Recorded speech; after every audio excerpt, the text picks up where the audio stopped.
Besar di Naftali Bapak Ibu apa kabar? Masih semangat? Siapa yang dari tadi pagi sampai siang merasa belajar?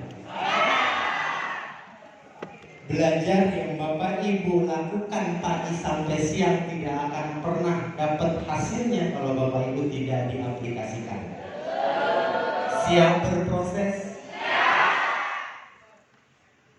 Kali ini saya ingin berbagi bagaimana teknis berproses Bapak Ibu sampai dengan 1 tahun Bapak Ibu bisa meraih 1,67 miliar. Siapa yang mau katakan saya? Sebelum saya mulai, saya ingin berpantun. Boleh? Cakep. Belum mulai. Hari ini panas matahari sangat menyengat. Ada anak kecil sedang bermain layang-layang. Menjalani hidup dengan penuh semangat. Lupa. Kasih tepuk tangan dong biar ini. Ngapalnya sudah lama. Supaya apa? Agar hidup kita ke depan terang benderang. Jadi kalau Bapak Ibu ingin sukses, harus punya semangat. Saya dilihat oleh Bapak Ibu badannya kecil. Tapi kalau Bapak Ibu tahu semangat saya, itu melebihi dari ukuran badan saya. Tadi pagi landing jam 7.15 di Cengkareng, langsung menuju ke Bekasi. Alhamdulillah tadi di bawah bisa ganti baju dan pasang dasi juga jas. Tadinya mau pakai kaos pakai jas saja, tapi saya ingin menghargai Bapak Ibu yang sudah berkorban hadir di sana. Karena untuk mencapai kesuksesan Bapak Ibu juga harus mau berkorban. Saya tahu Bapak Ibu sudah meluangkan waktunya, tenaga, biaya, bahkan acara yang Bapak Ibu singkirkan untuk demi hadir ke sini. Ini adalah salah satu perjuangan yang harus saya berikan apresiasi sedalam-dalamnya. Ribuan orang di luar sana kita undang untuk hadir ke tempat ini, tapi 235 orang lah yang hadir, yang Bapak Ibu buktikan bahwa Bapak Ibu adalah orang-orang yang layak untuk sukses. Tapi ternyata nggak cukup dengan amin Bapak Ibu. Harus ada action yang Bapak Ibu lakukan. Semangat yang Bapak Ibu harus munculkan itu adalah fondasi di saat Bapak Ibu melangkah. Dan inilah materi yang ingin saya sampaikan.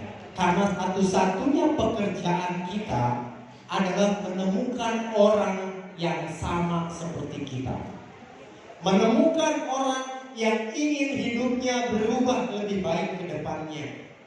Menemukan orang yang ingin terbebas dari hutang dan riba seperti kita. Menemukan orang yang pengen punya mobil cash tanpa cicilan. Menemukan orang yang pengen punya rumah tanpa harus KPR. Menemukan orang yang pengen sedekah tanpa hitung-hitungan. Menemukan orang yang pengen membangun masjid, menyantuni anak yatim. Itulah orang yang harus kita temukan. Bagaimana cara menemukan orang-orang yang sama seperti kita? Jadikan diri kita adalah contoh buat mereka. Disuruh prospek gak mau. Dikasih target sama leader sama mentornya, prospek sehari 3 kali enggak dikerjakan. Tapi ditanya pengen mau cash, pengen pajero mau banget, pengen rumah, yes. Disuruh prospek sehari 3 orang, mau. Gak adil dengan apa yang kita inginkan, dengan apa yang kita kerjakan. Karena pekerjaan kita hanya prospek Bapak Ibu. Kita masih diberikan rezeki sama Allah, mulut yang sempurna. Tugas kita di sini hanya untuk bercerita, memprospek orang itu pekerjaan yang menghina apa mulia. Bisa hina, bisa mulia. Di saat kita memprospek dengan hal-hal yang negatif, maka akan menjadi hina. Tapi di saat memprospek dengan hal-hal yang positif, maka akan menjadi mulia. Nah, sekarang sadar nggak apa yang kita kerjakan di sini? Keberadaan kita di sini itu mau ngapain? Bapak Ibu hadir bergabung dengan PTT mau ngapain? Hanya pengen bebas hutang, hanya pengen rumah mobil dan rumah kos? Apa hanya sebatas itu? Saya yakin impian Bapak Ibu banyak sekali. Tapi kenapa impian itu dengan berjalannya waktu yang lama tidak kunjung datang? Karena ada langkah tahapan yang tidak Bapak Ibu lakukan pada saat menjalankan bisnis ini. Contoh, kita pengen 3 bulan dapat motor cash, tapi kita tidak pernah prospek. Dari mana datangnya? Gak mungkin uang itu datang tiba-tiba langsung di teras rumah kita uang 20 juta. Gak mungkin. Jadi kita harus melakukan sebuah sebab sehingga akibat itu datang. Apa sebabnya? Prospek. Apa yang harus kita lakukan pada saat prospek? Mencari orang yang sama seperti kita, ingin terbebas dari hutang dan riba. Cari orang yang sama-sama mau berproses, berjuang seperti kita. Setelah kita prospek, maka akan terjadi potensi mereka itu untuk closing. Dan juga akan ada satu risiko yang akan kita terima, yaitu apa? Penolakan. Satu langkah yang kita lakukan pada saat prospek dan presentasi, 2 kemungkinan, closing dan penolakan. Berarti closing itu sebuah kepastian nggak? Kepastian. Penolakan pun kepastian. Kalau memang kedua-duanya pasti, kenapa nggak kita lakukan? Mau prospek, maju mundur. Prospek enggak ya? Hitung kancing. Prospek enggak, ntar aja. Akhirnya nggak prospek. Gimana mau sih? Gimana kita mau tahu dia nolak atau tidak? Nah, itulah bisnis yang sedang kita kerjakan. Mau tidak mau, suka tidak suka, pekerjaan kita adalah prospecting. Tapi gimana caranya Pak? Siapa yang mau kita prospek? Masih banyak mitra di luar sana bingung mau prospeknya ke siapa. Karena nggak punya daftar nama yang mau kita prospek. Siapa yang mau kita prospek? Sementara saya yakin dan percaya Bapak Ibu punya relasi teman, saudara, tetangga lebih dari 1000 orang. Betul? Coba di medsos. Di Facebook ada berapa? Grup WhatsApp berapa? 5.000. Sudah belum kita mendata orang-orang yang mau kita prospek? Nah, ini saya ingin sharing sama Bapak Ibu. Siapa kriteria orang yang harus kita prospek? Ada 5. Saudara kita, tetangga kita, teman dan sahabat kita, orang yang baru kita kenal, sama orang yang gak kita kenal. 5 unsur orang atau database yang akan bisa kita maksimalkan. Ini mau prospek saudara nggak berani, takut dijauhin sama saudara kita, takut dihina, dicibir, diledekin. Gimana kita mau ketemu orang yang satu frekuensi dengan kita? Bagaimana kita tahu kalau dia itu menolak atau menerima kalau nggak kita prospek? Kekhawatiran kita jauh lebih besar daripada keinginan kita ingin berubah. Siapa di ruangan ini yang hidupnya pengen berubah lebih baik? Berarti harus ada langkah yang Bapak Ibu buktikan secara konkret. Apa mau memprospek siapapun, dimanapun, kapanpun. Saudara sudah habis, nggak ada masalah. Tetangga nggak ada yang closing, nggak jadi masalah. Teman dekat, sahabat, nggak ada yang mau mendukung bergabung, nggak jadi masalah. Orang yang baru Bapak Ibu kenal, dan Bapak Ibu juga banyak melihat orang-orang yang belum Bapak Ibu kenal di lingkungan kita. Tiga ini menolak gak masalah, karena ini sesuatu hal yang manusiawi. Mereka tahu siapa kita, mereka paham keberadaan kita. Tapi orang yang baru kita kenal, dia juga baru setengah-setengah tahu kita. Apalagi orang yang belum kita kenal. Berarti masih ada peluang dan kesempatan kita menemukan daftar nama untuk bisa kita prospek. Itu yang kami lakukan. Saudara saya, saudara saya, kakak, adik saya nggak punya adik, nggak punya kakak, anak paling tua. Adik saya 3, ya, adik saya 3. Mohon maaf, di sini ada yang belum kenal saya. Coba yang belum kenal. Tuh kan, saya kepedean, Masya Allah. Mohon maaf ya, dari tadi saya cuap-cuap langsung dari awal, belum memperkenalkan diri. Nama saya Rizky Rubianto. Saya asli Bogor, keturunan Jepang. Ya, saudaranya Robert Kiyosaki tadi, Jawa dan Padang. Tinggal di Jakarta. Anak saya 7, istri 1. Ya, cucu juga 1, baru usia 2 tahun. Alhamdulillah banyak orang yang percaya kalau saya punya cucu. Anak kemarin pulang dari Samarinda, dia bilang, Mas mau kuliah di mana? Ngibur diri, kan dia nggak kelihatan tua. Jadi saya bergabung di bisnis ini kurang lebih 5 tahun yang lalu, Bapak Ibu. 5 tahun yang lalu saya dikenalkan oleh salah satu teman sahabat yang sekarang menjadi guru, mentor, panutan saya, yaitu Bapak Haji Adan Hari Setiawan.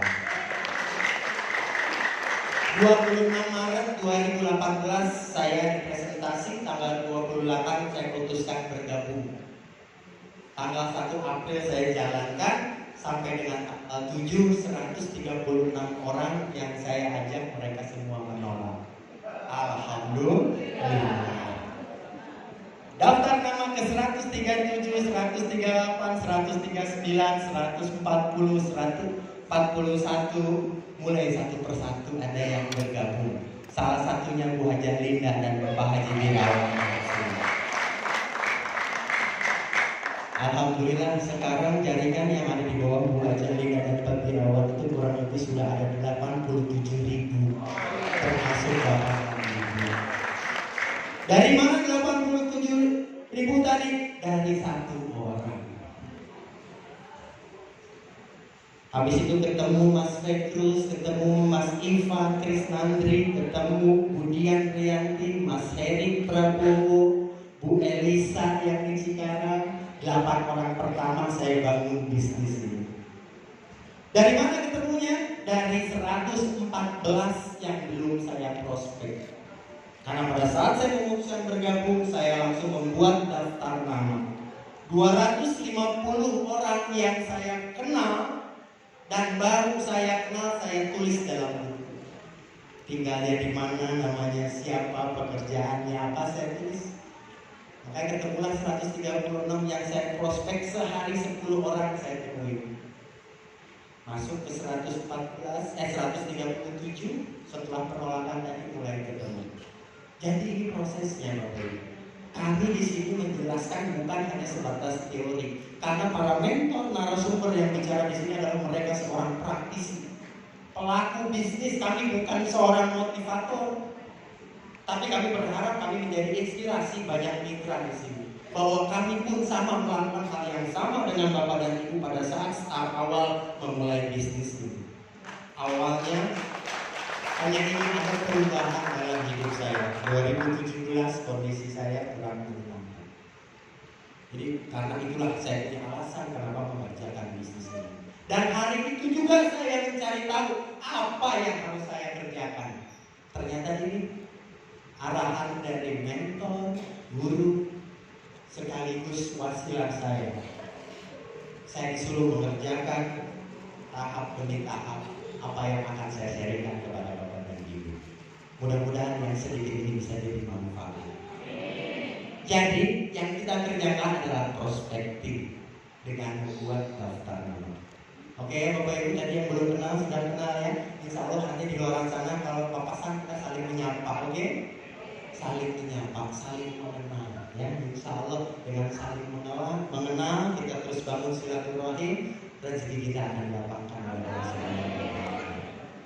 Oke, itu yang pertama yang harus kita lakukan. Kita harus terus melakukan prospektif dimanapun, kapanpun. Cuman banyak orang yang masih atau banyak mitra-mitra yang masih belum paham apa itu prospek, apa itu presentasi. Banyak orang pada saat ketemu calon mitranya yang mau kita ajak bergabung bersama kita, itu kita belum tahu apa yang menjadi kebutuhan dia, bagaimana kondisi dia saat itu. Kita langsung hajar presentasi. Pak, Assalamualaikum, saya dari komunitas Albi Pak. Saya bekerja sama dengan PTBS ingin mengajak Bapak untuk berbisnis. Bapak Ibu nggak tahu kalau dia baru aja didatangin sama debt collector. Kira-kira ajakan kita akan direspon atau tidak? Karena kita nggak tahu, nggak mencari tahu dulu apa yang menjadi kebutuhan dia saat itu. Makanya kita harus bedakan antara prospektif dengan presentasi. Prospektif itu adalah menemukan hot button dan membangun kepercayaan sama dia. Kita ketemu orang, bangun kepercayaannya dulu. Minimal dengan apa? Penampilan kita. Ini kita udah gabung jadi mitra, mau prospek pakai kaos oblong, pakai sendal jepit, pakai celana jeans di lututnya sobek. Mau ngomongin miliaran, kira percaya apa enggak? Penampilan nggak kita perhatikan. Banyak orang tidak berhasil menjalankan bisnis ini karena banyak yang dia menyepelekan hal kecil. Padahal hal kecil itulah yang nanti akan merubah karakter kita, akan merubah kapasitas kita. Nggak akan ada uang jadi nilainya 1.000 kalau 1 rupiah Bapak Ibu nggak masukkan. Betul? Tapi orang banyak mengabaikan 1 rupiahnya, pengen 1.000-nya, nggak bisa. Jadi penampilan sangat penting. Ketemu orang 3S, senyum, salam, sapa. Senyumnya simetris, 2 cm kiri, 2 cm kanan. Jangan 1 cm atas, 1 cm bawah. Coba, ada yang bisa mempraktekkan 1 cm atas, 1 cm bawah?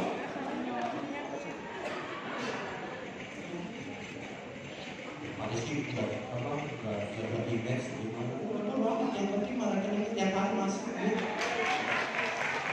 Sombong sama mitra nggak apa-apa, tujuannya memotivasi. Untuk apa? Bapak Ibu ngapain buang-buang waktu menjalani bisnis ini kalau Bapak Ibu nggak maksimalkan? Potensinya miliaran, bukan ratusan juta aja. Saya memutuskan bisnis ini dengan berinvestasi totalnya sekarang 235 juta. Daftarkan priority anak-anak saya semuanya. Tapi yang masuk ke rekening 13,8 miliar. Bisnis apa yang bisa menawarkan modal yang sangat kecil hasil yang eksponensial seperti ini? Maka kadang saya gergetan, orang sudah 1 tahun belum dapat apa-apa. Jangan salahkan bisnisnya, jangan salahkan perusahaannya, jangan salahkan mentornya. Introspeksi. Apa yang sudah kita kerjakan? Sudah belum prospek? Udah belum bikin daftar nama? Oh, bikin daftar namanya mikir-mikir dulu. Di prospek ya antar aja. Oh, ntar aja nanti saya nggak ditraktir makan lagi. Kita banyak mikir, banyak nunda untuk melangkah, banyak mengeluh, banyak alasan. Sudah tahu kita punya banyak masalah. Yang kita lakukan apa? Keluh kesah, gimana ini Pak saya nggak closing. Tapi nggak mau belajar gimana cara closing, gimana cara prospek. Gitu ya, dan hari ini kita mau share. Apa itu prospek? Menemukan hot button, apa yang kebutuhan dia, dan juga bangun kepercayaan sama dia. Ketemu orang hari ini jangan langsung dipresentasi. Kenalin dulu, minta nomor teleponnya sehingga kita bisa perhatikan melalui medsosnya, WhatsApp, Dia bikin status, kita kasih like. Mantap Pak, mantap Bu, boleh saya copy paste? Oh boleh. Setiap bikin status yang bagus kita respon. Sampai akhirnya status kita direspon sama dia. Nah, berarti sudah terbangun kepercayaan. Baru kita presentasikan. Jangan langsung ketemu langsung di presentasi. Akhirnya apa? Kepercayaan itu hilang. Kredibilitas kita juga akhirnya dipandang rendah sama calon mitra kita. Saya ngerti dan paham. Kita yang baru bergabung itu lagi ngotot-ngototnya ngejar sebuah penghasilan, betul? Pak, gimana saya harus sabar? Sementara saya kan harus berurusan dengan dapur saya yang harus ngebul. Anak saya belum bayar SPP. Cicilan mobil saya juga sudah mau jatuh tempo. Gimana saya harus sabar? Kalau nggak mau lama, berarti prospeknya harus lebih banyak, lebih giat lagi. Jadi bukan masalahnya yang kita pikirkan, tapi solusinya yang kita pikirkan. Semakin banyak kita prospek, semakin banyak peluang untuk orang yang gabung. Semakin dikit kita prospek, semakin sedikit kita untuk menemukan mitra bisnis. Itu prinsip. Dan itu kami lakukan dari awal. Tanyain Bapak Haji Birawan. Habis gabung, kita sama-sama belum ada hasil, kita belajar bareng, prospek bareng, sampai keluar kata-kata bego, sama lu juga bego gitu. Masa nggak bisa posting begini aja? Nggak apa-apa. Kita ketemu waktu itu di rumah makan itu berlima ya. Banyak tim kita termasuk almarhum Pak Yosi, Mas Ivan di situ belajar posting. Udah belajar posting, keluar deal dari rumah makan, udah mau tutup sampai malam. Lihat-lihatan. Oh ya, patungan. Kita juga memulai proses yang tidak langsung gampang. Sama, kita juga berproses. Tapi sekarang kita bisa cerita. Alhamdulillah ya. Bisa nggak saya jadi bisnis ini? Bisa? Enggak, kalau bisa mau beli ini. Saya suruh berhenti Pak Wirawan sama buah jaringnya udah nggak mau. Enak aja tapi suruh berhenti kan begitu. Karena kenapa? Beliau sudah merasakan apa yang beliau lakukan di dalam hidup. Dan mereka semua termasuk kita semua yang kita kerjakan adalah membangun aset, bukan mengejar hasil. Makanya saya punya filosofi bahwa jangan pernah kita fokus sama hasil, tapi fokuslah sama perubahan. Maka dengan perubahan itu hasil akan datang. Jadi hasil nggak usah dipikirin, berproses saja. Sakit, sedih, berdarah, keringat kita, lalu karena itu resiko kita. Kenapa kita dulu punya utang? Kan gitu, jangan salahkan keadaan. Tapi yang harus kita lakukan adalah kita harus berubah. Dan kita sekarang sedang berada di kendaraan yang tepat. Komunitas yang tepat, grup yang tepat, tim yang tepat. Jadi kalau kita sudah berada di kendaraan yang tepat, rumah yang tepat, grup yang tepat, kita udah tinggal ikutin apa yang dilakukan oleh leader dan mentor-mentor kita. Nggak usah ngeyel.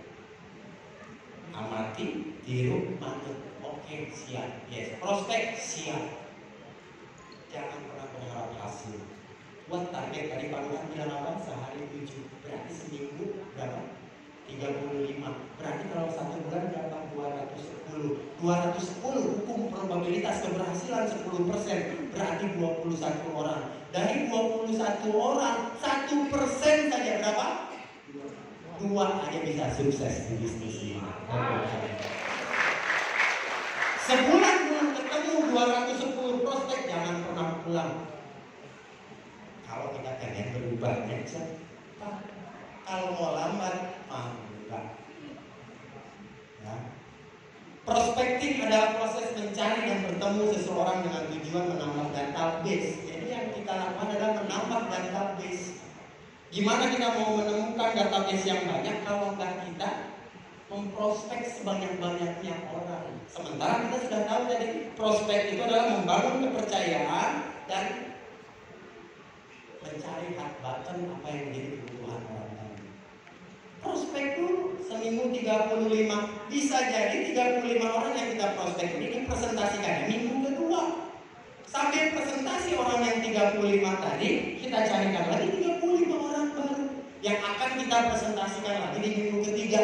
Itu pola yang kita kerjakan, sehingga kita tidak pernah kehabisan database pada saat itu. Bahkan sampai hari ini pun saya alhamdulillah harus benek mabdi maluk suri 7 pagi itu masih prospek. Kemarin saya dari rumahnya berangkat ke Balikpapan terlambat 5 menit, gak bisa masuk, ketinggalan pesawat. Di reschedule ke besok pagi, kata konternya apa? Tapi harus nambah Pak, gak ada masalah. Nambah 1,5, oh sama tiket baru nih, oh ya gak apa-apa karena saya yang salah. Kenapa saya datangnya terlambat kan gitu? Tapi ada hikmahnya. Saya nginap di hotel dekat bandara, saya dapat 2 orang yang saya prospek. Besok paginya berangkat, duduk di tengah, ada kanan, ada kiri, ngobrol sini, ngobrol sana. Orang Balikpapan, orang Samarinda. Saya undang ke pertemuan acara saya di hari Jumat dan hari Sabtu, mereka nggak bisa datang. Alhamdulillah. Tapi ada mitra saya datang ke pertemuan, dibawa calon mitra 4, semuanya closing, yang 1 reguler, yang 3 basic. Jadi jangan pernah bicara asal, terus berproses. Ketemu orang sampaikan, dapat database. Yang 2 orang tadi yang kemarin nggak datang, itu tetap saya tulis datanya. Sulaiman Balikpapan calon itu ditulis sama saya di agenda saya. Suatu saat saya akan prospek. Minimal apa? Kontak WhatsApp-nya sudah ada. Dia bikin status, saya akan komen. Saya bikin status, ada komen. Kalau closing, biasanya berarti nanti punya mitra baru di Balikpapan. Di Samarinda juga sama. Begitu makanya saya tanya di sini. Dan banyak. Ya silakan, terima kasih. Ya, next. Jadi yang pertama adalah prospek dan membuat daftar nama. Tugas kita prospektif.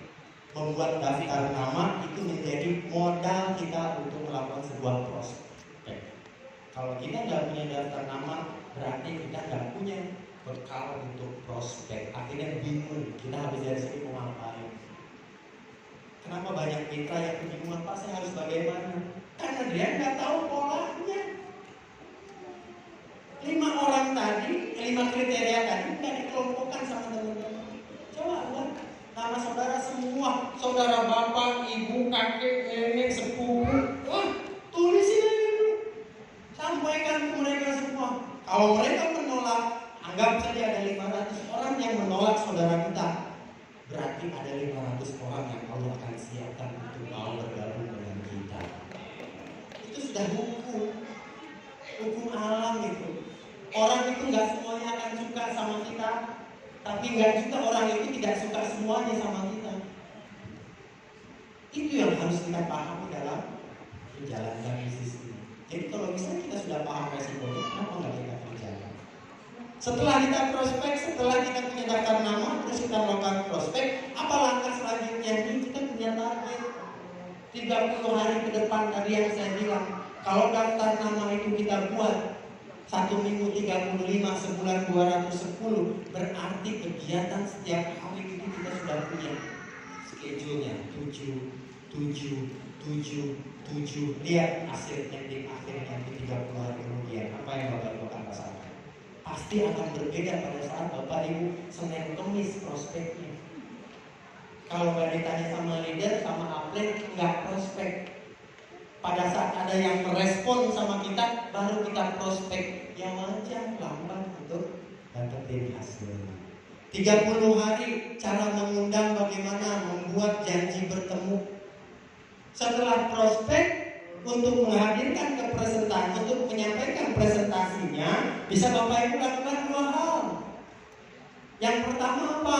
Yang pertama hadirkan ke mentor atau leader kita. Bapak Ibu yang baru, jangan coba-coba presentasi sendiri. Hadirkan ke leader sama mentor yang ke foundernya. Dan nanti kita bisa lihat kriteria mitra itu seperti apa. Dari sisi pendidikannya mungkin lebih tinggi dari kita, ekonominya lebih baik dari kita, status sosialnya lebih baik sama kita. Apalagi kondisinya seperti itu. Jangan coba-coba presentasi. Apa yang harus kita lakukan? Ajak dia ke leader dan mentor kita. Biarkan mentor kita yang menjelaskan. Tapi ada langkah yang harus kita lakukan, yaitu mengedifikasi. Edifikasi itu apa, Pak? Edifikasi itu menceritakan yang baik-baiknya tentang leader kita. Ceritakan yang baik-baiknya dan positif pertemuan seminar kita. Ceritakan yang baik-baiknya tentang perusahaan kita. Itu mengedifikasi. Ini jangan edifikasi terbalik. Tapi Mas Uri, ini ada calon mitra nih, dia bupati, dia punya masa yang banyak dan dia juga orang mapan. Itu kembali. Akhirnya apa? Mas Uri itu pada saat mempresentasikan, membantu teman-teman untuk presentasi, bupatinya tadi udah begini. Karena tidak diidentifikasi siapa Abi Mas Uri. Itu yang jadi tidak tepat. Jadi kita harus belajar bagaimana cara mengidentifikasi. Biarkan dia seorang gubernur sekalipun, seorang jenderal sekalipun, tapi bisnis PTBS Bapak Ibu jenderalnya karena masuk lebih dulu. Jadi munculkan keyakinan kalau Bapak Ibu itu layak diperhitungkan oleh orang lain. Karena kenapa? Berani mengambil keputusan untuk bergabung itu salah satu poin buat Bapak dan Ibu. Karena di luar sana banyak yang nggak berani mengambil keputusan. Tapi Bapak Ibu berani ada satu poin yang Bapak Ibu sudah miliki. Seringkali teman-teman nggak berhasil karena kenapa? Mentalnya ditutup sendiri. Mau bicara nggak berani. Udah tahu kita nggak punya keberanian bicara, nggak mau belajar. Kemarin kita ada training public speaking dasar. Siapa kemarin yang ikut? Tuh, pada yang ikut di sini kan, pada bisa pantun kan? Oh, pada berani kemarin Retno sampai bilang katanya ya, Pak Rizky itu Pak Febrian katanya. Alhamdulillah saya aminkan, mudah-mudahan hasilnya seperti Pak Febrian. Saking groginya di depan, tapi harus ngomong kan gitu. Tapi alhamdulillah sekarang kemana-mana saya lihat di grup itu, bentar-bentar lagi prospek, bentar-bentar lagi prospek. Berarti kan ada sesuatu hal yang bisa didapat pada saat kita mau belajar dan mengaplikasikannya.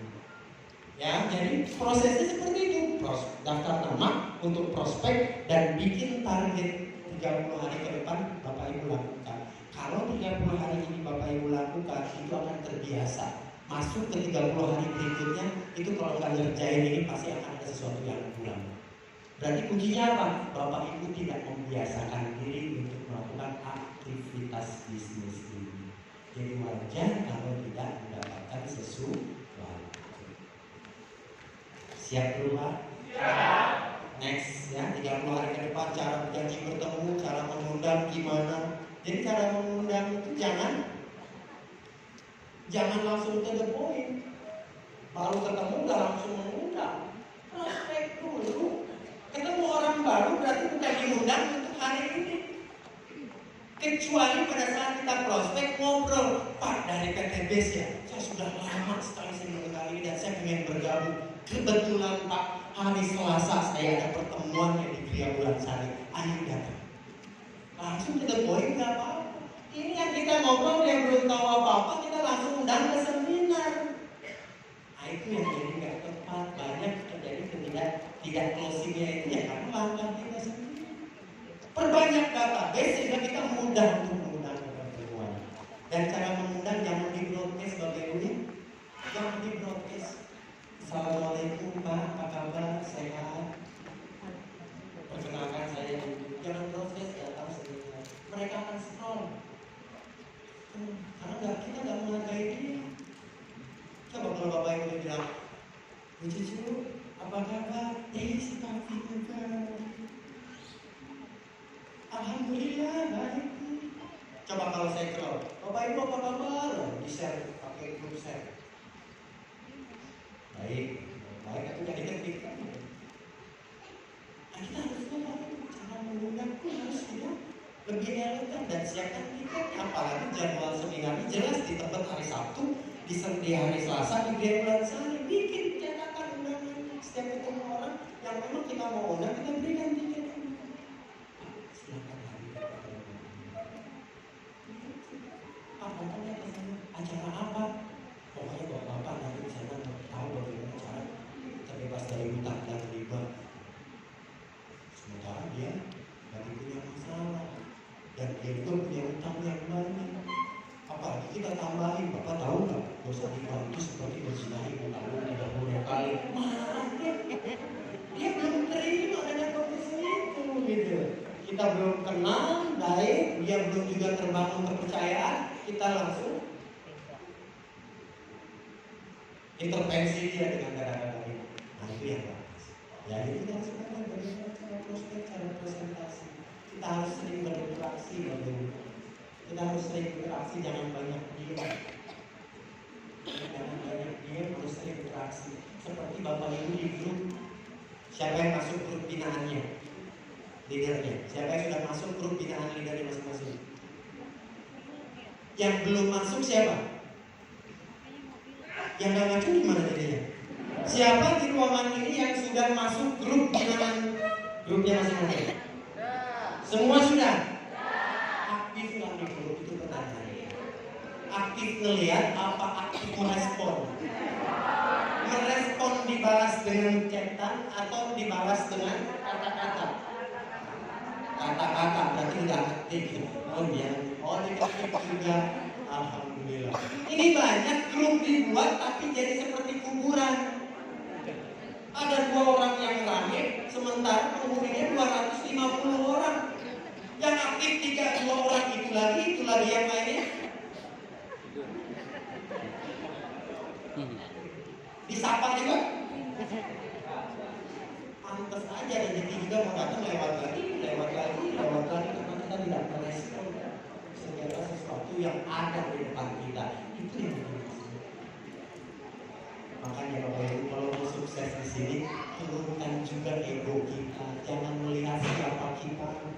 Apalagi kalau kita lagi punya banyak masalah, jangan pernah kita meninggikan ego kita. Kita harus mau teachable, mau belajar. Jangan melihat Pak Adi Slamet mantan tukang goreng asongan. Jangan lihat backgroundnya, tapi lihat prestasinya. Jangan lihat Abi Mas Kulit dan Bunda Elisnya, tapi lihat prestasinya. Maka pada saat kita menghargai sebuah prestasi itu akan datang kepada Bapak dan Ibu. Ini bukan melihat hanya cuma aja, bahkan di belakang leader dan mentornya ngata-ngatain. Jangan dapat duit dari poin 2 tuh. Kualat, cepet tobat kalau mau dapat rezeki miliar. Karena kita mau sukses, tapi kita menjadikan diri kita itu kotoran yang rezeki itu gak mau masuk. Hal-hal yang negatif itu tanpa sadar itu kita kembang biakan dalam hati. Karena kesel mau closing gak, mau prospek, mau presentasi gak closing. Ya kita harus sering berkomunikasi, berinteraksi dengan siapapun. Karena semakin bagusnya relasi akan membuat semakin tingginya konversi. Nggak akan pernah terjadi sebuah penjualan transaksi kalau tidak ada interaksi. Jadi Bapak Ibu harus interaksi dengan siapapun, apalagi kalau sudah masuk ke dalam grup. Dia berinteraksi sama diri, sama Pak, saya punya kondisi masalah ini, apa yang harus saya lakukan? Oh, pasti akan dapat solusi. Tapi kalau dia aja, gimana dia juga mau tahu apa yang jadi masalah kepada diri. Jadi selama 30 hari tadi, Bapak Ibu harus membiasakan diri untuk beraktivitas dengan cara apa? Mempunyai daftar dengan cara prospek. Dari mana dasar prospek tadi? Dari database atau daftar nama. Kenapa mulai daftar nama? Karena kita semua punya potensi daftar nama.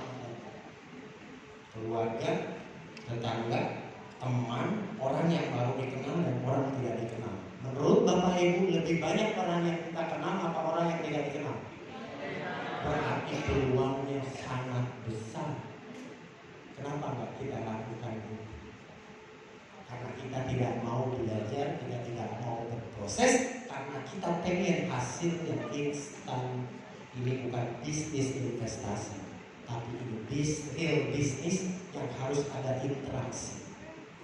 Siapa interaksi? Siapa di ruangan ini yang membawa mitra kanan kirinya untuk ikut pertemuan? Belum semuanya. Berarti kita juga masih ego. Kita pengen kita sendiri yang pintar, tidak mengajak mitra kita untuk belajar. Tapi ada yang ngatain, Pak sudah saya ajak, tapi dia nggak mau ikut. Karena kita belum tepat mengedifikasi sebuah pertemuan. Edifikasi itu ada yang kita belajar. Oke, next. Baru setelah punya daftar nama, kita prospek, kita bikin target 30 hari ke depan mau bagaimana. Mengumpulkan daftar nama, habis dari situ barulah presentasi. Kumpulkan database untuk kita presentasi. Ngumpulin database-nya dari mana? Pada saat prospek. Pada saat kita melakukan prospek, itu mengumpulkan tambahan database. Karena database sesungguhnya Bapak Ibu sudah punya. Tadi yang 5 kriteria tadi. Siapa tadi yang pertama? Saudara. Yang kedua? Yang ketiga? Yang keempat? Yang kelima? Sumbernya sudah ada, cuman kita belum mau menggali dan mengumpulkan dari sumber itu. Itulah yang akhirnya terjadi keterlambatan untuk mencapai sebuah prestasi. Siap berubah? Siap. Wah, ini pasti nggak semangat. Apa kabar? Siapa yang pengen sukses? Kalau orang sukses itu mereka berani keluar dari zona nyamannya. Kalau disapa apa kabar, biasanya mereka berdiri bangkit dari bangkunya. Apalagi kalau misalnya semangat itu semakin besar, mereka akan loncat pada saat disapa apa kabar. Apa kabar?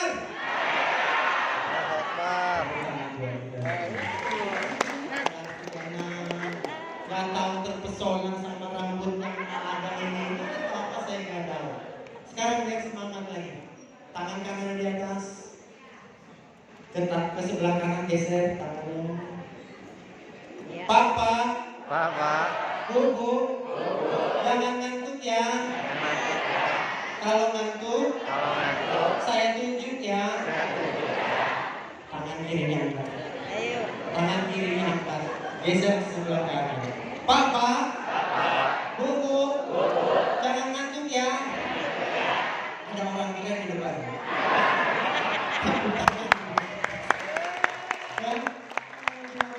Jangan ngantuk, investasi 150.000 bukan sesuatu yang kecil. Seringkali kita meremehkan 150.000. Dengan apa? Dengan kita tidak antusias. Kita tidak proaktif dalam pembelajaran tadi. Percuma saya. Lebih baik disedekahin sama duafa 150.000. Kalau kita datang ke sini hatinya enggak dihadirkan. Hanya karena disuruh leader sama mentor, sayang. Dan di sekitar sini juga mungkin ada kaum duafa. Dan kelihatan aura kaum duafanya kelihatan. Dari mana? Sekarang saya mau tanya, siapa yang daftarnya basic? Wah, itu Allah. Tepuk tangan buat kita semua. Jangan sakit hati. Seorang leader itu harus punya mental yang kuat. Seharusnya kalau digituin gimana? Pak Rizky, hari ini saya basic. Lihat bulan depan, tetap basic. Lihat bulan depan Pak, saya akan jadikan paket prestasi peringkat saya priority Pak. Itu mental pemenang. Kita nggak tahu dunia dari mana, betul?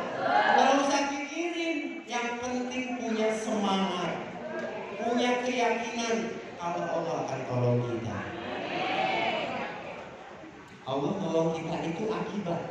Akibat.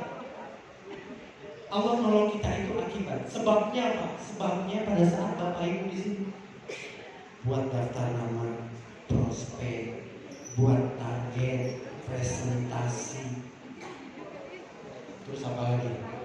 Follow up, ya kan? Hadir di seminar, ikut training, sering konsultasi, rubah sikap bicara positif, berpikir positif. Itu sebab, maka akibat itu sudah langsung jelek.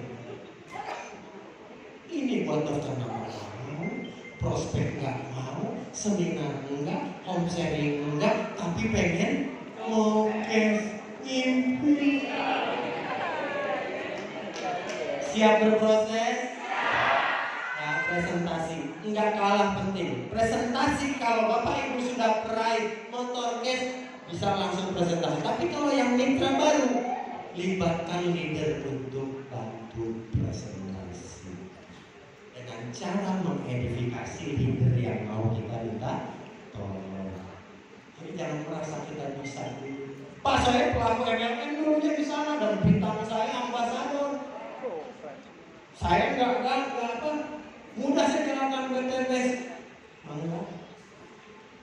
Dengan polanya, gayanya sendiri, 4 bulan datang lagi. Haji, closing. Katanya udah ya, kok main nggak? Kasih tahu saya dong. Ampun, sekarang saya tobat. Saya akan nolkan lagi. Saya belajar. Usianya sudah di atas saya. Pada saat dia minta belajar, saya arahkan. Di luar pembelajaran, saya mamet. Wah, lebih tua dari saya. Jadi kita harus saling juga menghargai, tahu posisi. Kalau kita sendiri nggak menghargai, yang muda nggak menghormati yang tua, itu menjadi salah satu akibat nggak datang sama kita. Jadi proses itu selain kita berbicara dengan teknis, pribadi kita juga harus kita perbaiki.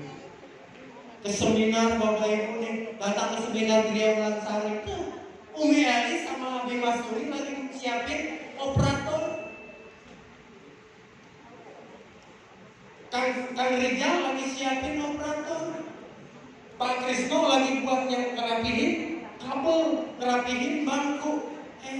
Ada mitra baru gabung motor aja belum. 3 bulan gak terus datang saya.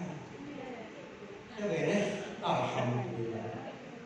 Pak Krisno, itu kabelnya masih berantakan. Kembali.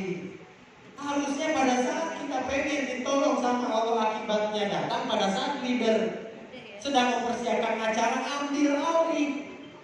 Pak leader, duduk manis biar saya kerjakan.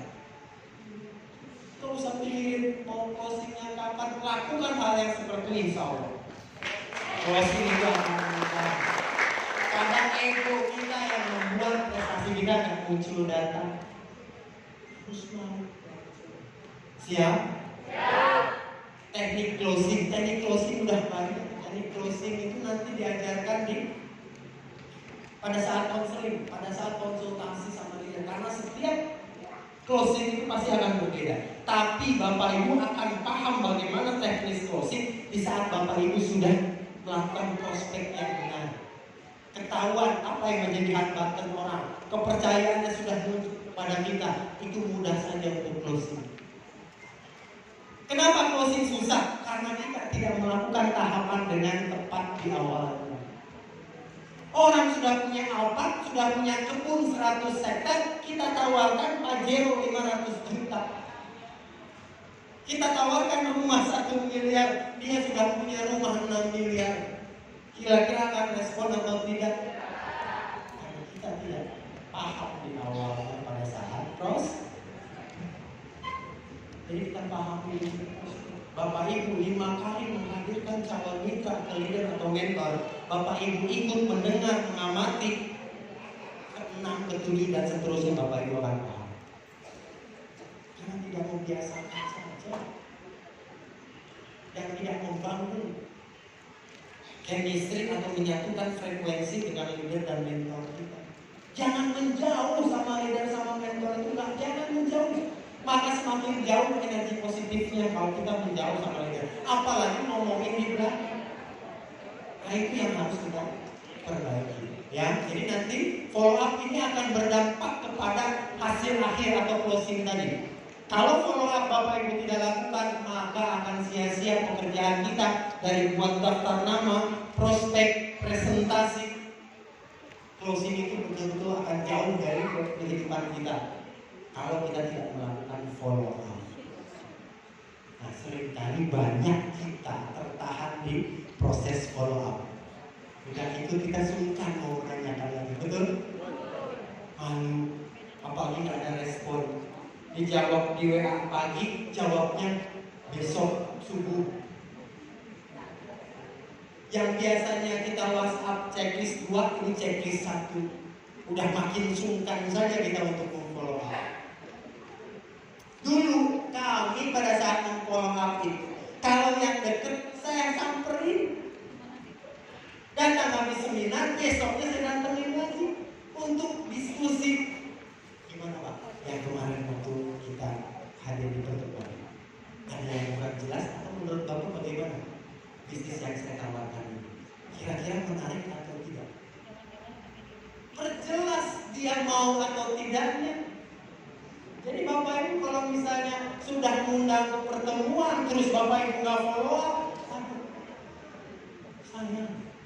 Bisa jadi orang yang kita undang itu adalah berliannya Bapak dan Ibu.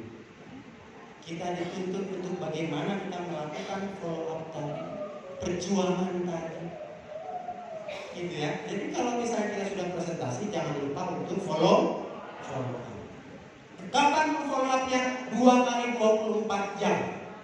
Kalau 2 kali 24 jam dia belum memberikan respon mau bergabung, simpen di database kita. Sudah presentasi. Follow up belum closing. Cari tahu latar belakang dia apa. Karena bisa jadi 1 bulan kemudian dia akan berubah.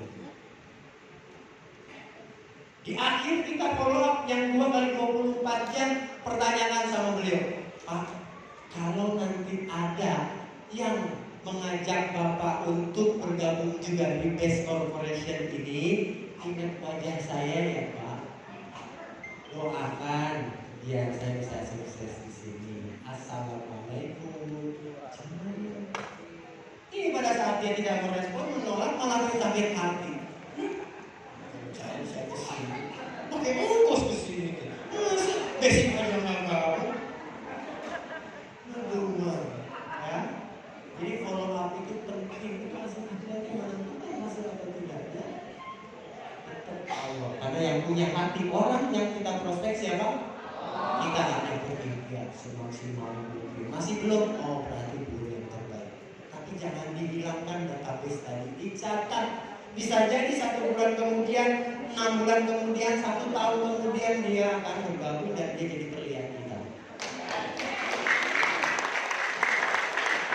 Dan saya punya 3 orang yang seperti itu. 1 tahun, 1 tahun setengah, ada yang 2 tahun dia baru memutuskan bergabung. Sekarang alhamdulillah 3 yang terakhir Pajero. Yes. Kenapa saya berusaha untuk tidak sakit hati pada saat dia nolak? Karena kenapa? Saya sibuk dengan memperbanyak database. Saya lupakan mereka yang menolak. Saya mau cari orang baru. Karena kenapa? Yang punya keinginan berubah itu saya, bukan dia. Mereka ingin mencuri impian saya.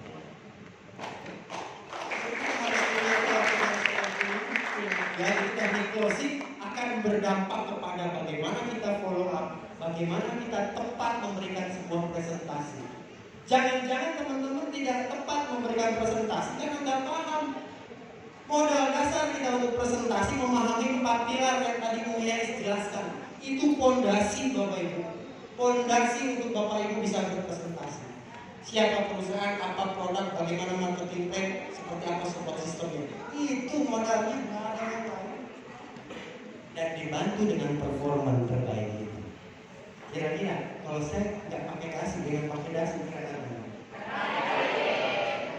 Yang bilang saya keren sekarang siapa? Kebanyakan kok saya nggak cukup kalau saya Next. Terima kasih tepuk tangan buat kita semua. Hasil dari ilmu adalah tindakan bukan pengetahuan. Ilmu yang Bapak Ibu dapatkan dari setiap hari, setiap aktivitas, setiap kegiatan itu pastinya akan ada ilmu yang Bapak Ibu dapatkan. Termasuk hari ini dari pagi sampai siang sampai sore nanti akan banyak ilmu yang Bapak Ibu dapatkan. Ada banyak sesuatu yang Bapak Ibu bisa menjadikan sebuah inspirasi, tapi tidak akan menjadi hasil kalau Bapak Ibu hanya sebatas menjadi pengetahuan tanpa dilakukan sebuah tindakan. Siap bertindak? Yakin? Coba yang siap bertindak tunjuk tangan. Yang siap bertindak dengan ikhlas tunjuk tangan. Foto. Dan foto ini menjadi bukti.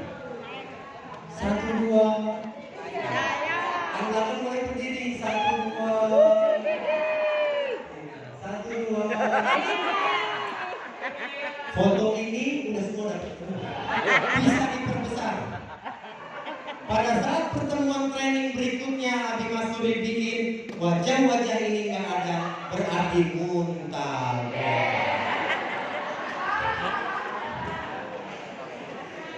Alhamdulillah. Next, yang terakhir sesi dari saya adalah bagaimana Bapak Ibu memahami itu ilmu edifikasi. Ya, 3 prinsip dasar. Kita harus mau mengedifikasi orang-orang yang sudah sukses, perusahaan kita, leader kita, mentor kita, bahkan downline kita pun harus kita edifikasi dengan baik.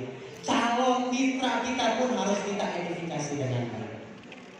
Edifikasi apa? Menceritakan yang baik-baiknya. Tapi ke calon mitra bukan pada saat kita mau minta tolong leader kita presentasi. Kita edifikasi pada saat kita sudah bertatap muka berdua dengan beliau. Kita berikan penghargaan kepada dia atas keputusan yang mereka ambil. Tapi pada saat prosesi untuk kita presentasikan, edifikasi leader kita, mentor kita, kegiatan kita, perusahaan kita, produk kita, support system kita, banyak harus kita edifikasi. Seringkali kita tidak mengedifikasi sehingga apa? Mereka melihat ini adalah sesuatu yang biasa. Karena kitanya terlalu biasa memberikan sebuah penjelasan, tidak ada antusiasnya. Assalamualaikum, Pak. Saya dari PTS, komunitas anti riba. Saya ingin ngajak Bapak untuk gabung di bisnis ini.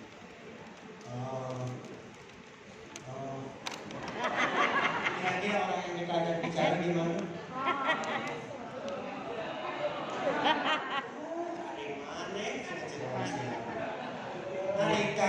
Tapi kalau kita antusias, Assalamualaikum Pak, perkenalkan, saya Istighfar ya Burgen.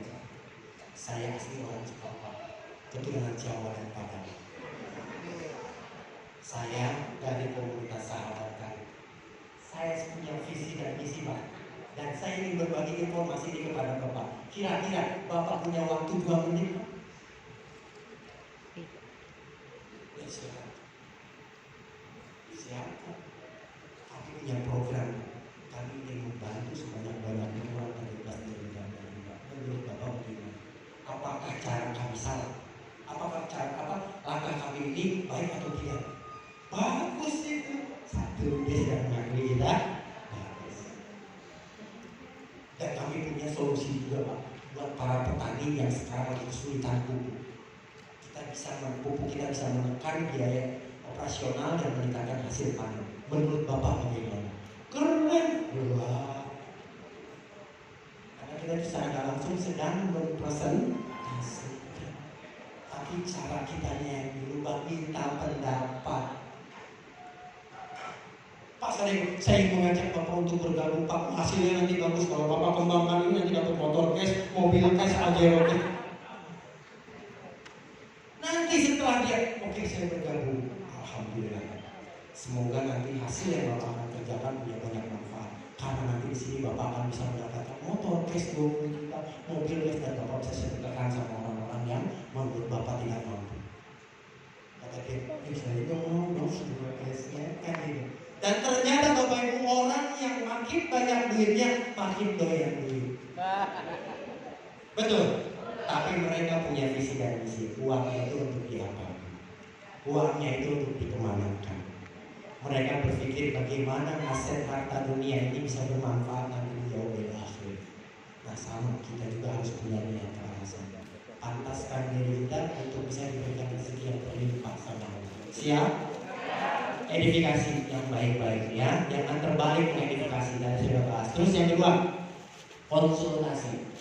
Jangan pernah tidak berkonsultasi sama leader.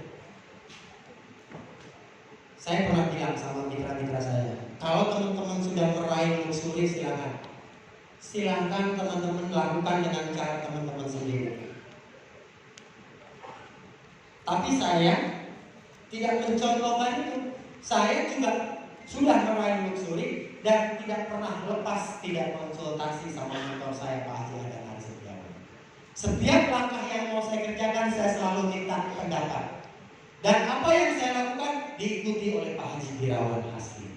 Setiap beliau mau kegiatan selalu dia meminta doa. Ji, doain saya mau beli, saya mau konsul. Minimal apa? Kita juga ikut berdoa. Bisa jadi doa orang lain itu menjadi aspek perjalanan kita itu jauh lebih mudah dan ringan. Konsultasi, baiknya gimana ya Pak Haji? Saya mau begini-begini. Oh, Pak Haji, jangan bikin begini-begini, coba begini. Oke, siap, yes. Kenapa Bapak Ibu? Pak Adnan Haris sedang diberikan kucuran rahmat dan kasih sayang bersama Allah, diberikan rezeki yang berlimpah. Sebulan 500 juta, rewardnya sudah hampir 35 miliar masuk ke rekeningnya. Berarti apa yang saya lakukan? Saya sedang mendekat kepada beliau untuk minimal kecipratan rahmat dan kasih sayang Allah yang sedang dititipkan sama beliau. Ini kebalik, banyak mitra baru yang gak mau mendekat sama leader, malah jauh. Maka rezeki pun akan jauh. Siap konsultasi? Bercerita tentang semua hal yang terkait. Konsultasi bukan curhat. Bedakan antara curhat dan konsultasi. Tapi, saya kemarin udah habis 1 juta operasional sana sini gak kosin. Mana 1 jutanya itu uang buat bayar SPP anak nih. Mana bis? Pusing gitu kadang. Tapi pada saat mau proses nggak pernah konsultasi. Bisa kira bagaimana ya? Mau ketemu orang ini apa yang harus saya persiapkan ya? Enggak, main aja pas kesana nggak tinggal berkeluh kesah. Itu yang tidak tepat. Maka kita harus memantaskan diri dari sikap kita menjadi seorang pengusaha. Hilangkan kesan tapi budayakan konsultasi.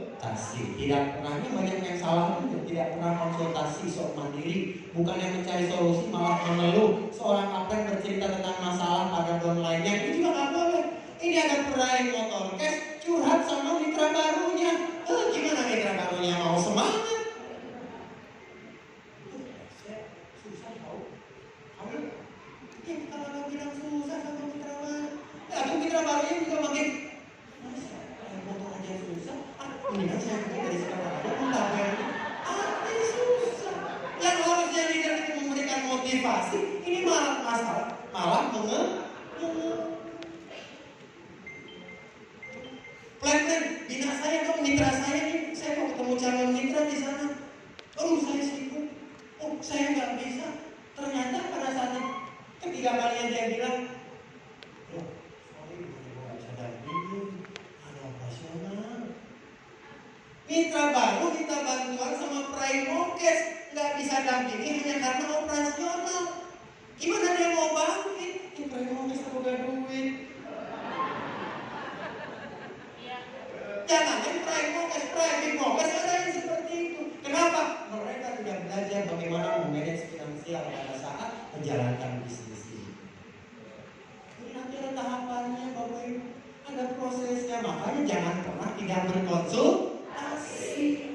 Minta arahan sama peraih motor, konsultasi sama peraih moges, konsultasi sama peraih moges, konsultasi sama peraih luxury. Ini kadang malah nggak tahu. Mitra baru nggak tahu peraih motornya siapa, nggak tahu peraih mobilnya siapa, nggak tahu peraih mogesnya siapa, nggak tahu peraih luxury-nya siapa. Ini banyak yang nggak tahu. Kita harus tahu sekarang. Untuk apa? Untuk kita bisa saling belajar dari mereka. Karena mereka punya cara, punya langkah yang mungkin berbeda.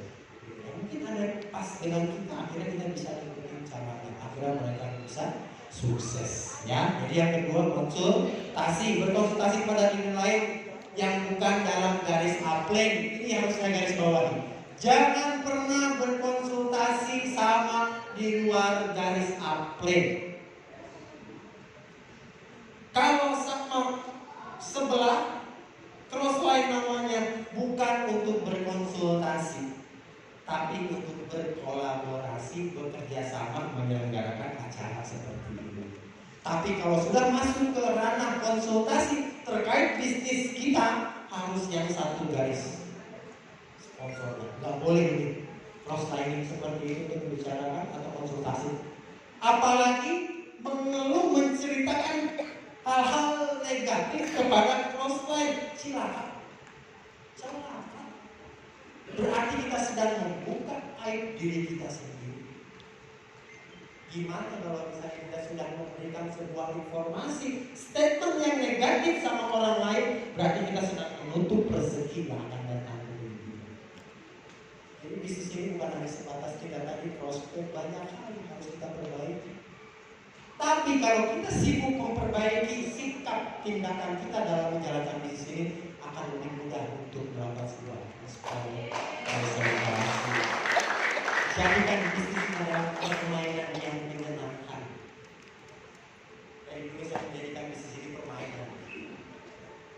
Jadi kalau misalnya kalah pun akhirnya main lagi. Dulu saya ini waktu main layang-layang kapok, enggak, besok beli gelasan yang lebih mahal lagi, beli layangan yang bagus lagi. Itu sekarang tekniknya yang mau saya ubah. Itu jangan ambil sama tuh ke bawah, kebenaran telurnya dia biar kalah sama gelasan putus. Oke, ya. Jadi dibuat senang, main gundu, kalah dari bawah, berangkat dari rumah sendiri, pulang tinggal dua. Kapok gak main? Enggak, besok beli lagi gundunya, main lagi.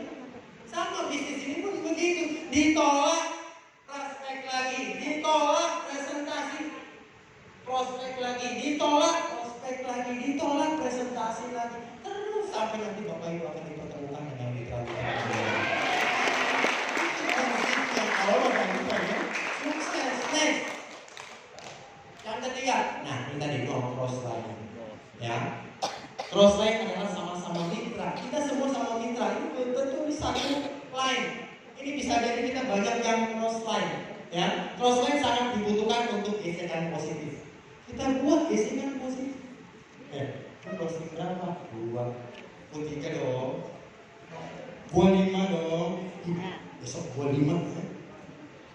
Jadi gesekan positif. Ini makanya kita jadi kerdil pikiran kita.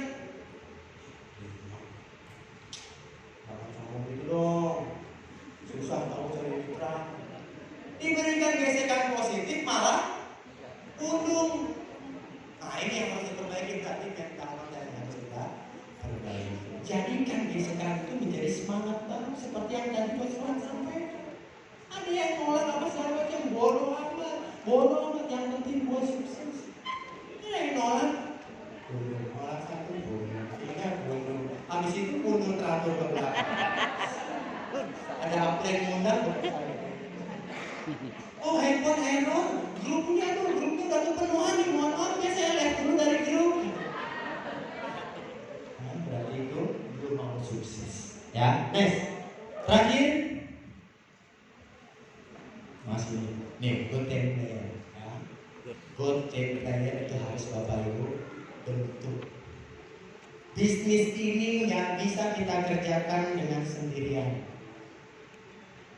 Bisnis ini akan tumbuh besar, berkembang di saat kita membangun sebuah tim. Dan ini adalah salah satu langkah yang tidak mudah untuk kita kerjakan.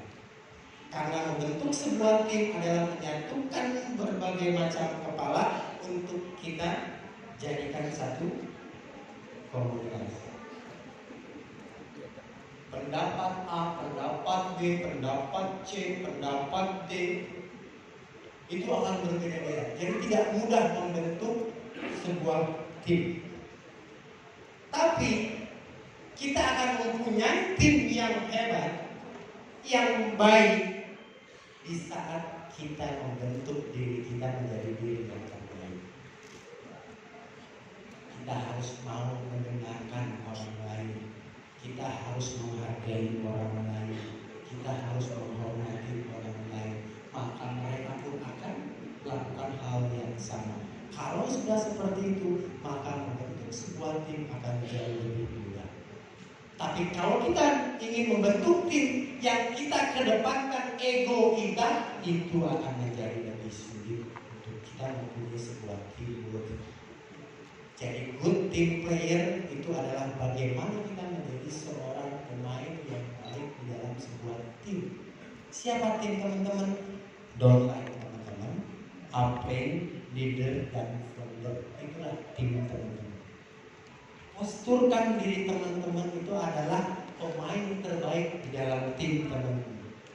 Kalau teman-teman sudah membentuk itu, maka akan mudah untuk membentuk tim yang ada di bawah. Ini dibentuk tim kerjasama aja udah kadang gesekan, kadang kundungan, nggak mau dengerin orang lain, pengen omongan kita yang didengarkan. Itu kan berarti tingkat egoismenya masih tinggi. Bagaimana kita bisa bekerja sama dengan orang lain kalau kita masih mengedepankan ego? Maka untuk menjadi dan membentuk tim yang baik adalah bentuklah diri kita menjadi personal yang terbaik. Together, bersama, everyone, setiap orang achieve, meraih miracle, keajaiban. Keajaiban tidak akan pernah muncul kalau misalnya kita tidak melakukan sesuatu yang baik dalam diri kita. Keajaiban tidak akan pernah datang di saat kita tidak melakukan sesuatu yang baik dalam diri kita. Kalau misalnya sesuatu yang jelek yang terus kita pupuk, maka akan bukannya terjadi keajaiban, malah akan terjadi sebuah kesesatan. Akhirnya apa? Pada saat yang jelek itu kita pupuk, maka kita tidak punya teman. Sulit orang percaya sama kita, dan bahkan rezeki pun akan seret. Karena kenapa? Secara tidak langsung silaturahmi kita pasti akan terputus di saat kita melakukan sesuatu yang negatif. Jadi buatlah keajaiban itu muncul dari kita belajar dari setiap orang. Bapak Ibu, jadikan tim tadi itu adalah wadah juga kita untuk belajar. Siapa di ruangan ini yang pengen menjadi seorang leader? Kuncinya adalah harus menjadi mitra yang taat. Pada saat kita belajar menjadi mitra yang taat, pengikut yang taat, maka kita akan menjadi seorang leader yang hebat. Kalau kita mau menjadi seorang leader yang hebat, tapi kita tidak mau menjadi pengikut, itu sesuatu hal yang mustahil. Jadi untuk sekarang Bapak Ibu, ikuti apa yang diarahkan oleh mentor. Terus berproses dengan sering berkonsultasi. Belajar tentang edifikasi. Karena edifikasi itu adalah salah satu modal kita untuk prospek. Saya sering menghasilkan prospek atau closing tadi hanya karena mengedifikasi saja. Tidak perlu presentasi, dengan mengedifikasi saja bisa closing. Siapa yang saya edifikasi? Perusahaan, produknya. Saya edifikasi. Produk yang mana? Produk yang saya pakai. Saya edifikasi habis-habisan. Contoh, nanti pulang dari sini saya akan praktekkan di Tanjel. 2 bulan kemudian saya akan edukasikan itu di Tanjel kepada orang lain. Ya, jadi mengedukasikan itu juga sama dengan mengedifikasi, menceritakan sesuatu yang positif kepada orang lain, tapi dengan kita juga harus merasakan itu. Jadi edifikasi itu menceritakan hal-hal yang baik. Jangan kita menceritakan hal yang negatif. Siap? Baik, next. Ya Bapak Ibu, kalau pengen menjadi seorang leader, maka Bapak Ibu harus menjadi pengikut yang taat. Jangan sampai waktu dan tenaga yang Bapak Ibu sudah korbankan untuk menjalankan bisnis ini, Bapak Ibu tidak merasakan hasil. Kenapa? Kenapa leader Bapak Ibu mendorong founder SSW membuat ATS Daniel? Itu untuk membekali Bapak Ibu untuk sukses, dibekali ilmu, supaya Bapak Ibu mandiri, supaya Bapak Ibu juga merasakan seperti apa yang leader kita rasakan. Siapa di sini yang belum dapat motor?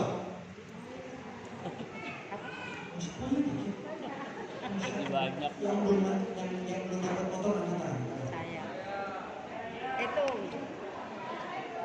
Bismillahirrahmanirrahim.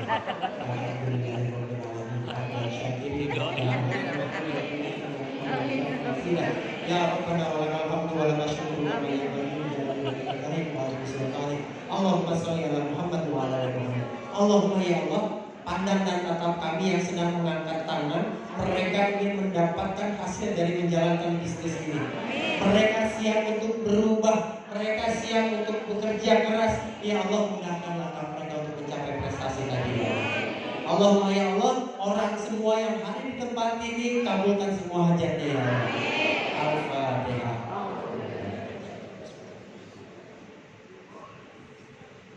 Amin. Mudah-mudahan Allah ijabah doa kita. Amin. Tapi tidak cukup dengan doa, Bapak Ibu harus berubah.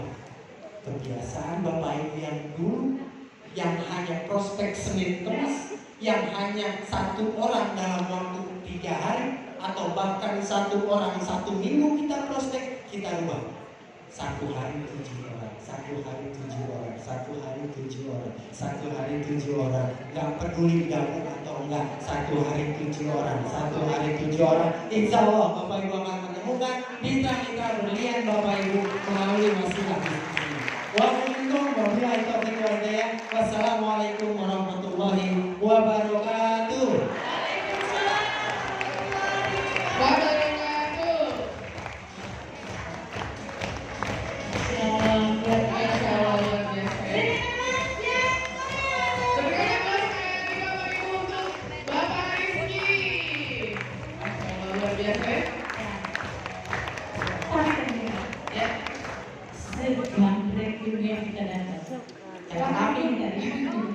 Sebanyak apapun yang kita dapat dari awal sampai Ya. akhir, tanpa tindakan nothing, maka harus action.